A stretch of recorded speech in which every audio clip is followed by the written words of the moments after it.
అభి మీద కృతజ్ఞత ఉంది. కృతజ్ఞత మాత్రమే ఉంది. ఆ కృతజ్ఞతతో అభిని శాశ్వతంగా ఈ ఇంటి కోడలిగా ఉంచే ఉద్దేశం మాత్రం లేదు. ఒక మంచి కోడలికి కావలసిన మంచి లక్షణాలన్నీ అభిలో ఉన్నాయి. అవి నువ్వు ఎందుకు గుర్తించలేకపోతున్నావో నాకర్థం కావట్లేదు. ఆ మంచి లక్షణాలు, గొప్ప గుణాలు మీకు కనిపిస్తున్నాయేమో, నాకు కనిపించటం లేదు.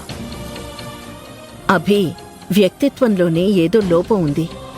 ఆ లోపం వల్ల ఇప్పుడు కాకపోయినా రేపైనా రాహుల్ జీవితంలో చాలా ఇబ్బందులు ఎదుర్కోవాల్సి వస్తుంది. రాహుల్ మళ్లీ మళ్లీ అభి వల్ల ఇబ్బందులు ఎదుర్కోవడం నాకిష్టం లేదు.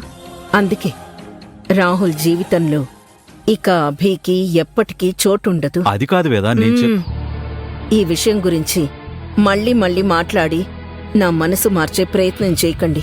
ఎందుకంటే అభి విషయంలో నా మనసు ఎప్పటికీ మారదు.